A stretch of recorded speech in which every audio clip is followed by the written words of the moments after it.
시장이 더 떨어지기보다는 좀 위쪽으로 바라볼 수 있는 요인이 될 수도 있다. 24년에는 바이든이 되든 트럼프가 되든 자동차의 밸류에이션은 조금 회복될 수 있다고 생각하거든요.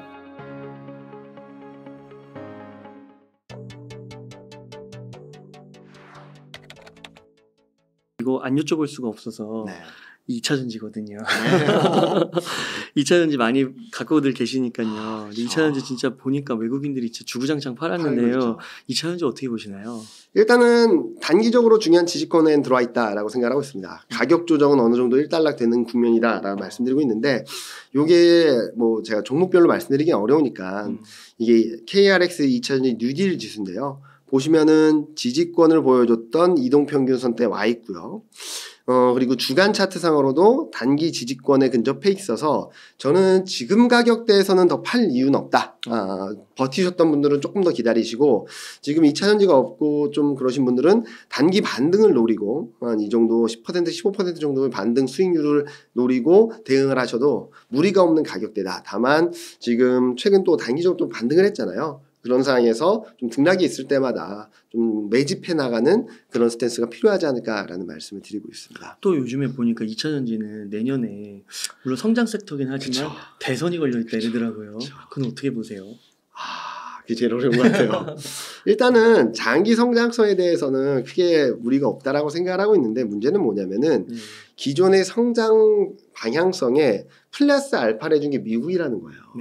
그래서 저희가 아까 잠깐 말씀드렸듯이 지금 중요 지지권에 있으니까 반등 시도가 가능하다라고 말씀드렸던 부분도 올해처럼 쭉쭉 뻗어나가기에는 미국 대선이라는 리스크가 있다라는 거죠. 트럼프 대통령 후보가 될, 공화당 대통령 후보가 될 가능성이 높은 트럼프는 아마 IRA라든지 신재생에너지 관련된 산업들이나 정책들을 계속 공격할 겁니다. 왜냐하면 바이든 대통령이 워낙 그쪽으로 밀어붙였기 때문에 그쪽이 공략 포인트예요. 그래서 저는 2차전지가 우상향하긴 할 텐데 올해처럼 쭉쭉 뻗어나가는 그림은 어렵다. 왜냐면은 여기 보시는 것처럼 미국 변수가 들어오면서 이 성장의 속도에 대한 기대감을 높여줬거든요. 그런 것들이 있어서 좀 변동성을 수반한 완만한 우상향 흐름 정도로 보고 있으니까요. 트레이딩 관점에서 계속적으로 쫙 치고 올라가면 좀 정리하셨다가 또 밀리면 사셨다가 올라가면 정리하셨다가 사셨다가, 올해 반도체 자동차처럼 투자하는 게 맞고 쭉쭉 뻗어나가는 그림은 24년에는 조금 걸림돌이 좀 많다 정도로 평가를 해주시면 될 것 같습니다. 네, 또 팀장님께서 주신 리포트를 보니까 또 흥미로운 게 G3 산업정책이라는 게 나오더라고요. 네. 이게 무엇인가요? 일단은 미국이든 유럽이든 중국이든 이거는 제가 작년부터 다 갖고 다녔던 그림인데 모두 하고 싶어하는 산업들이 있죠. 반도체, 신재생에너지, 방산 이쪽이죠. 왜냐면은 공급망이 재편되면서 각자 도생을 위해서 필수적인 산업이에요.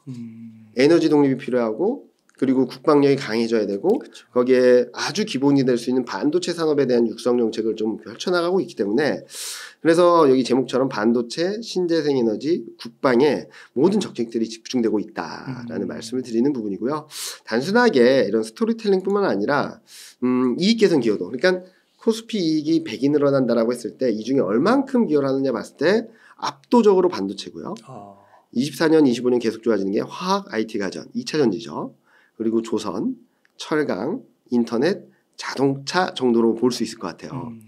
근데 이익 개선 기여도는 그 규모가 크면은 올라오니까 이익 모멘텀까지 보면은 조선, 반도체, 화학, IT 가전, 조선, 반도체, 화학, IT 가전. 똑같네요. 기여도 1, 2, 3, 4위와 이익 모멘텀 1, 2, 3, 4위가 같아요. 그래서 저는 반도체, 조선, 2차전지가 트로이카라고 생각을 하는데 올해 2차전지가 워낙 급등을 했으니까 24년에는 반도체하고 조선은 좀 더 집중적으로 보자라는 말씀을 드리고 있고, 인터넷은 뭐 최근 뭐 여러 가지 불안 심리도 있긴 하지만 여기 중하위권에 있던 업종이 이렇게 쭉 올라왔습니다, 최근. 그래서 모멘텀이 조금씩 회복되고 있다라는 그림이라서 보고 있고, 그럼 가장 많이 질문하신 게 자동차예요. 자동차 이익이 안 늘어나는데 어떻게 봐야 되냐라고 말씀하시는데, 저는 24년을 바라봤을 때 아까 대선 얘기도 해주셨지만 자동차가 좀 안정적인 선택이 되지 않을까? 왜냐면 지금 PER이 3배, 4배예요. 엄청 사더라고요. 엄청 사죠. 근데 회복을 하지 못하고 있어요. 왜냐면 실적 피크아웃 논란들이 있겠죠. 근데 저는 24년에는 바이든이 되든 트럼프가 되든 자동차의 밸류에이션은 조금 회복될 수 있다고 생각하거든요. 만약에 바이든이 되게 된다면 24년 4분기쯤 조지아 공장이 완공돼서 IRA 수혜에 대한 기대감이 들어오겠죠. 그러면 전기차 비중이 확대되면서 전기차들이 받는 프리미엄을 3배, 4배 수준에 있는 현대기아차가 조금 회복되는 그림들을 보여줄 거고, 트럼프가 되면 나쁜 거 아니냐? 지금 바이든 시대에는 전기차가 엄청나게 프리미엄 받고 내연기관차들은 이렇게 눌려있죠. 트럼프가 되면 어떻게 될까요? 이게 내려오고 얘가 올라오겠죠. 올라온다라기보단 이렇게 눌려있던 게 정상화되는 그림은 나오겠죠. 그래서 쭉쭉 뻗어나가는 그림보다는 자동차 같은 경우는 밸류에이션을 재평가할 수 있는 전환점이 24년 중에는 바이든이 되든 트럼프가 되든 상관없이 좀 정상화되는 그림들이 나올 수 있다고 생각을 하고 있어서 지금 현재 시점에서는 반도체, 2차 전지, 자동차, 조선, 인터넷을 주목을 하는데 올해 2차 전지가 워낙 급등한 데 따라서 반도체, 자동차, 조선, 인터넷 요 정도를 24년에 탑픽을 놓고 관심 있게 바라보자라는 생각을 하고 있습니다. 아, 네. 그리고 그러면 이제 올해는 이렇게 지나가고요. 네. 팀장님 내년 주식시장 좀 어떻게 보시나요? 내년에 대해서는 네. 논란이 많아요. 저는 올해까지는 뭐 등락이 있고 뭐 2650, 2700선 돌파 시도는 한다 하더라도 좀 등락이 있다 하더라도 내년에는 좀 더 좋은 그림이 만들어지지 않을까라는 생각을 하는데요. 첫 번째로는 이렇게 한번 크게 말씀드려 볼게요. 지금의 컨센과 안 좋았을 때, 우리 컨센과 달라졌을 때 경기 모멘텀과 통화정책 모멘텀을 볼게요. 지금 예상은 경기 모멘텀은 유럽은 올해 하반기, 미국은 내년 상반기를 지나면서 회복될 거라고 생각을 하고 있고요. 통화정책은 어떻죠? 내년 하반기에는 금리 인하할 수 있다는 그 예상이 있죠. 그러면은 경기 변수도 증시에는 약한 플러스 통화정책 모멘텀도 약한 플러스죠. 이걸 합쳐보면 좀 괜찮은 플러스가 나오겠죠. 네. 자, 그러면은 경기가 나빠지면 어떡하냐? 경기 변수가 좀 마이너스 요인이 된다 하더라도 그러면 어떻게 되냐? 금리 인하 시점이 앞당겨지고 금리 인하를 좀 많이 할 수도 있을 것 같아요. 그러면 얘가 마이너스 변수가 된다 하더라도 이 통화정책 모멘텀에 있어서 큰 플러스가 만들어지면서 시장에는 그래도 플러스 요인이 될 수 있다라고 보고 있고, 경기가 계속 좋아서 금리 인하 안 하면 어떡하냐? 제일 좋은 거죠. 많은 분들이 금리 인하 해제 시장 올라간다고 생각하실 수도 있겠지만 가장 근간이 되는 것은 경기입니다. 경기가 좋다라고 한다면 모든 게 해결되거든요. 네. 과거 흐름들을 보면은 경기가 좋아서 물가가 오르고 그래서 금리 인상을 했을 때 시장이 좋았어요. 지금도 경기가 좋으면은 약한 플러스 모멘텀이 강한 플러스가 될 거고 통화정책은 마이너스 변수가 아니라 0 변수예요. 제로 변수. 그럼 큰 플러스가 들어오는 거잖아요, 증시에는. 그래서 저는 24년을 바라봤을 때 등락은 있다 하더라도 우상향하는 그림들이 나올 수 있다라고 생각하고 있고, 뭐 상황에 따라서 거기다 한국 증시는 이제 반도체라든지 이런 모멘텀들이 들어올 거고, 상황에 따라서 저는 뭐 등락은 있다 하더라도 3천선 트라이 정도는 열어놓을 수 있지 않을까라는 예상을 하고 있습니다. 아, 그렇군요. 이제 또 금리를 인하하면요, 네. 오히려 그 증시가 좋기보다 충격이어서 떨어질 거다 이렇게 얘기하는 주장도 있잖아요. 그거는 선후관계, 인과관계가 조금 해석이 잘못됐다고 생각하고 있어요. 네. 자, 여기 보시면은 이 그림만 보면 맞아요. IT 버블 2000년 이후 3번의 금리 인하 사이클 국면이 있었는데 IT 버블, 금융위기, 코로나 3번 다 엄청난 증시 충격이 있었죠. 자, 그러면은 아무 상황도 안 벌어졌는데 금리 인하를 갑자기 해가지고 막 증시가 폭락했냐? 아니죠. IT 버블, 금융위기, 코로나처럼 어마어마한 경기 충격, 버블 붕괴 변수가 들어오면서 경기가 엄청나게 안 좋아지고 시스템 위기가 발생함에 따라서 그래서 증시가 폭락을 했고 여기에 대응하기 위해서 금리 인하를 한 거죠. 금리 인하에서 증시가 폭락한 게 아니라 어마어마한 충격 변수가 들어와서 증시가 무너졌고 거기에 대응을 하기 위해서 금리 인하를 한 거예요. 금리 인하를 해서 증시가 폭락한 게 아니라. 자, 그러면은 만약에 금리 인하 때문에 시장이 폭락했다라고 하면은 90년대 초반, 90년대 중반, 90년대 후반, 2019년 이때도 증시가 폭락했어야 되는데 이 4번의 케이스는 모두 다 증시가 좋았어요. 네. 어떤 때였냐면 90년대 초반에는 물가 레벨 자체가 다운되면서 금리 인하를 쫙 하니까 증시가 쭉 올랐고요.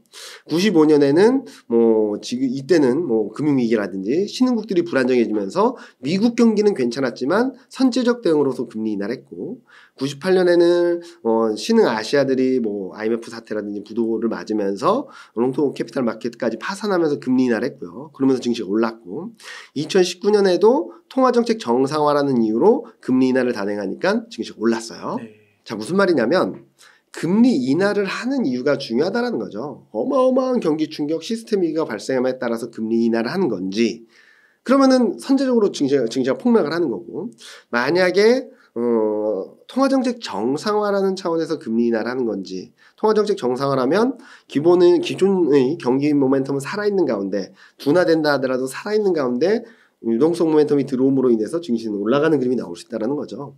많은 분들이 지금 시점에서 시스템 위기, 경기 충격, 뭐 어마어마한 시스템 위기를 예상을 하시나요? 뭐 그럴 가능성이 0%라고 말하기는 어렵겠지만 현재로서는 그 가능성이 굉장히 낮거든요. 그래서 통화정책 정상화라는 의미에서 금리 인하 가능성이 높다라고 본다면 저는 많은 분들이 걱정하신 것처럼 금리 인하는 폭락이야 라기보다는 이 빨간색 박스로 되어 있는 그림들을 좀 더 눈여겨보신다면 금리 인하 이 부분은 지금 분명히 증시에는 플러스 요인이 되지 않을까라는 예상을 하고 있습니다. 그러면 내년 7월이라고 하면 네. 진짜 선반영도 될 수 있으니까 그렇죠. 내년이면 좋겠네요. 저는 시점이 좀 달라질 수는 있을 것 같아요. 물가 레벨이나 이런 것들에 따라서. 그래도 금리 인하에 대한 기대감들, 특히 많은 분들이 걱정하시는 게 이러다 미국 경기 갑자기 나빠지면 어떡하냐. 그럼 금리 인하 시점이 앞당겨질 겁니다. 그러니까 서로 상호 보완적인 작용을 할 수 있다라는 거예요. 네. 경기 모멘텀과 통화정책 모멘텀이 둘 간의 상호작용을 하면서 저는 24년은 등락은 있다 하더라도 이렇게 무너지는 그림이라기보다는 등락은 있어도 계속적으로 우상향하는 그림을 만들어주지 않을까라는 예상을 하고 있습니다. 네. 그럼 내년에 금리가 인하가 되면 지금 달러 강세 기조로 네. 변화가 올까요? 일단은 이 그림 보시면 좋을 것 같은데요. 이 그림도 후행적으로 설명이 돼요. 왜 3분기까지 달러가 계속 강세냐? 원래는 이게 2.2가 아니라 1.6 정도였어요. 이게 미국 GDP 성장률이 상향 조정되면서 2.2로 확대되니까 GDP 성장률 격차가 23년 3분기까지 미국이 압도적으로 좋은 구간으로 들어가다 보니까 달러가 강세였는데 큰 흐름으로 보면 23년 3분기를 정점으로 둔화되는 그림이겠죠. 그러면 달러 강세력이 약해지고 달러 약세력이 높아진다라고 볼 수 있는 이런 방향성이에요. 큰 방향성. 그리고 달러가 약할 때마다 신흥국 증시는 계속적으로 반등을 하는 모습을 보였고 그리고 앞서 무슨 말씀드렸죠? 반도체 말씀드렸죠. 반도체 사이클이 내년에 확실히 좋아질 수 있는 그림이라고 하고 있어서 코스피 이익 증가율이 54.7, 대만 이익 증가율이 23.7, 글로벌 탑티어로 뒤바뀌어 버리거든요. 그래요? 네. 이렇게 되면 나쁠 이유는 없다. 저렇게 되면 좋겠네요, 진짜. 근데 더 좋은 건 뭐냐면 많은 분들이 걱정하시는 것 중에 하나가 이렇게 좋은 상황이라서 23년에 반등한 거 아니냐. 자, 그러면 25년까지 열고 보면 25년 이익 증가율도 10% 후반이에요. 네. 계속 이익이 2년 연속 늘어나거든요.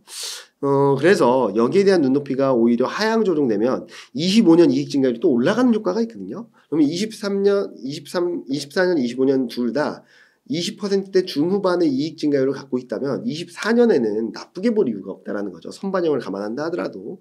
그래서 저는 25년까지 열어놓고 보는 것은 조금 무리가 있다 하더라도 24년 한 해는 좀 시장을 좋게 바라봐야 될 때가 아닌가라는 말씀을 드리고 있습니다. 네. 그래서 23년 밸류에이션 부담이 컸던 한국 증시. 그렇죠. 지금은 아니고 빠져가지고. 지금은 밸류에이션 부담이 거의 덜어냈죠.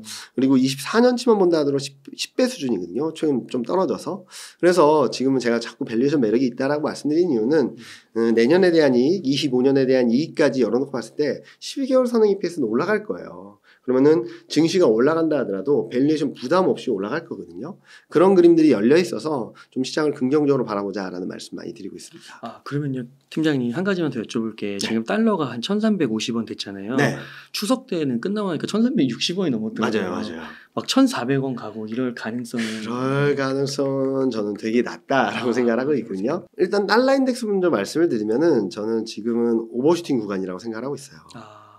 달러 인덱스입니다, 이거는. 네. 그래서 다시 107포인트, 108포인트 이렇게 올라가는 그림은 쉽지 않고 107포인트 돌파 시도까지는 가능한다 하더라도 점진적으로 우하향하는 그림들을 열어놓고 있다라고 봐주시면 될 것 같고요. 한국 수출 괜찮다, 그리고 중국 경기 더 나빠지지 않는다라는 말씀을 드렸는데 그런 그림들이 반영이 되게 된다면 저는 위안화 환율도 지금 7.3 왔다 갔다 하고 있는데 시간을 두고는 7.1에서 7.3 박스권 정도, 그러다가 연말 내년 초에는 7위안 지지력 테스트, 그리고 원달러율도 지금 B쪽 올라오긴 했지만 1360원, 70원, 80원 가는 그림이라기보다는 정점을 통과하고 뭐 멀지 않은 시점에 1340원, 1320원대 지지력 테스트하는 그림들을 보여주지 않을까라는 생각을 하고 있거든요. 그래서 지금 앞서 말씀드렸던 채권 금리도 달러 인덱스도 원달러율도 위안화 환율도 정점을 통과하는 과정이지 여기서 더 치고 올라가는 레벨이 바뀌는 과정은 아니다라는 말씀을 많이 드리고 있습니다. 그러니까 한국 경제의 펀더멘털이 과거에 비해서는 좀 튼튼해졌다. 그렇게도 볼 수 있겠고 금융시장 안정성도 높아졌다라고 말씀을 드릴 수 있을 것 같아요. 그래서 최근 원달러 환율 많이 올랐어요 하지만 달러 대비 위안화 약세양도 원화 약세양들을 보면 오히려 달러가 오른 것보다도 덜 오르고 있어요. 이게 내려간다는 의미는 상대적으로 달러보다도 위안화나 원화가 강해지고 있다는 얘기거든요. 그 이유는 앞서 말씀드렸던 중국 경제지표들이 잘 나오는 것들, 한국 수출이 단단해지는 것들, 이런 것들이 조금씩 구체화되고 있어서 저는 달러 인덱스가 좀 더 진정되고 그리고 채권금리가 지금 4.8을 넘긴 했지만 4.8 등락을 보이다가 다시금은 4.6, 4.5대로 내려가게 된다면 저는 증시는 좀 반등하는 힘이 좀 세지지 않을까라는 말씀 드리고 있습니다. 아 진짜 오늘 이렇게 너무 체계적으로 이렇게 많은 그래프, 차트를 보여주시면서 얘기해 주셔서 설득력이 너무 높은데 그렇게 되면 너무 좋을 것 같습니다. 좀 한번 기대해 보시죠. 근데 제가 24년 전망에 대한 뭐 자료를 쓰면서 거기도 썼던 내용 중에 하나가 실적 가시성이나 경제 전망에 대한 가시성이 되게 약해요. 무슨 말이냐면 S전자 실적점 24년 실적 전망이 어느 정도냐면 제일 낮게 보는 분이 20조가 조금 안 되고 19.9조 뭐 그 정도 되고요. 제일 높게 보는 분이 45조예요. 잘 모르겠다 하는 정도고. 옛날엔 6, 70조도 막 나왔죠. 네. 근데 최저와 최고의 격차가 너무 커요. 그리고 모 닉스는 최저가 6천억인가 7천억 정도고 최고가 22조예요. 모르겠다. 그래서 제가 드리고 싶은 말씀은 지금 현재 시점에서는 이렇게 될 거다. 저도 전망을 드리고 있고 큰 흐름에서밖에 말씀 못 드리는 이유는 4분기를 지나면서 좀 더 명확하게 확인이 될 수 있을 것 같아요. 그런 것들을 확인하면서 계속적으로 스텝 바이 스텝으로 좀 좋은 그림은 열어놓되 지금 막 지르고 막 그런 것보다도 4분기까지는 스텝 바이 스텝으로 대응을 하시다가 이제 좀 그림이 좀 더 명확해진다라고 했을 때 좀 더 적극적으로 투자를 하신다면 저는 지금은 밑으로 내려갈 확률보다 위로 올라갈 확률이 훨씬 크다라고 생각하거든요. 그런 것들을 염두에 두시고 투자 관점을 세우신다면 아마 24년에는 올해도 좀 수익이 좋은 분들도 있겠지만 힘드셨던 분들도 많잖아요.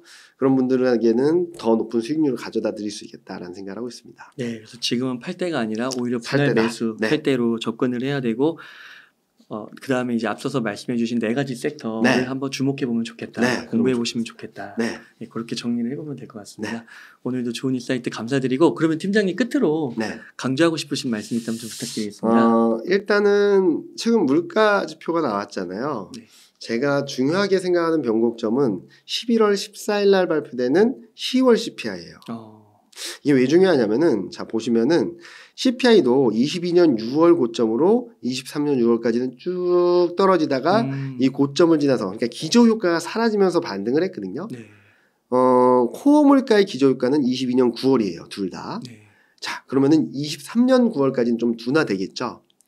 이제 기저효과가 소멸되는 시점이 10월인데 10월 달에 코어 CPI가 반등을 할지 플랫할지 아니면은 둔화를 이어갈지 요 3가지 시나리오에 따라서 11월 중순 이후부터의 반등 탄력이 달라질 텐데 지금 전망치 기준으로는 거의 플랫하거나 약간 올라가는 정도, PC는 좀 둔화를 이어가지만 큰 차이 없는 정도로 컨센서스가 형성되고 있는데 만약에 이게 올라가면은 4.1에서 4.2 또는 4.3으로 올라가면 그러면은 증시는 다시 2,500선 내서 왔다 갔다 하는 정도일 거고 만약에 둔화되는 그림이 나오면 이때 본격적으로 2650 돌파 시도를 가는 그림이라서 10월 중순 이후 뭐 11월 중순까지 실적 시즌에 따른 등락을 보이겠지만 11월 14일 이후에는 10월 CPI 결과에 따라서 증시 방향성, 단기 방향성 그리고 단기 반등 탄력이 결정될 수 있다라고 보고 있으니까요.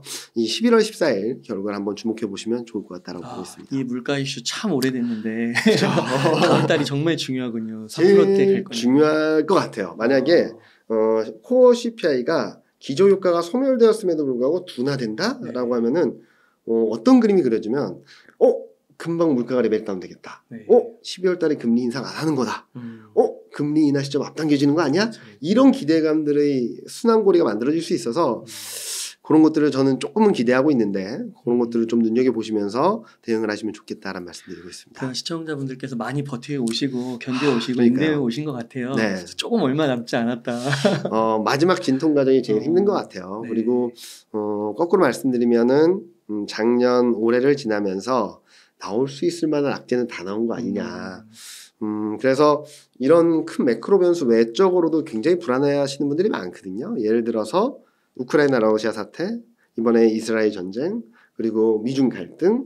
자, 그런데 이 여러 가지 변수들을 지금 현상대로 유지되게 된다면 증시의 마이너스 요인은 아닙니다. 중립 변수가 될 거예요. 만약에 뭐 러시아가 뭐 핵미사일 발사한다든지 뭐 3차 세계대전이 된다든지 중국이 대만을 친다든지 그런 극단적인 상황만 아니라면 중립 변수예요. 네. 근데 거꾸로 말씀드려서 우크라이나 러시아 전쟁, 이스라엘 사태 그리고 미중 갈등이 조금이라도 완화될 조짐이 있으면 위쪽으로 그렇죠. 좋은 변수겠죠. 그렇죠. 그래서 저는 24년을 열고 봤을 때 여러 가지 불확실성 요인들이 너무 많긴 하지만 이게 유지된다라고 해서 증시에 충격을 주기보다는 좀 중립 변수고 조금이라도 풀리는 그림이 나오면은 위쪽으로 바라볼 수 있는 힘을 실어줄 수 있기 때문에 불확실성이 많다라는 것들이 지금은 좀 시각을 좀 부정적으로 만들고는 있지만 거꾸로 말씀드리면 그만큼 시장이 더 떨어지기보다는 좀 위쪽으로 바라볼 수 있는 요인이 될 수도 있다라는 말씀을 드리고 싶습니다. 네, 감사합니다. 네. 그럼 팀장님 오늘 인터뷰 한 이 정도에서 네. 마무리하도록 하겠습니다. 이렇게 해서 대신증권의 이경민 팀장님을 모시고 이야기를 나눠봤습니다. 긴 시간 동안 유익한 사이트 많이 나눠주셔서 감사의 말씀드립니다. 오늘 고생 많으셨습니다. 네, 수고하셨습니다.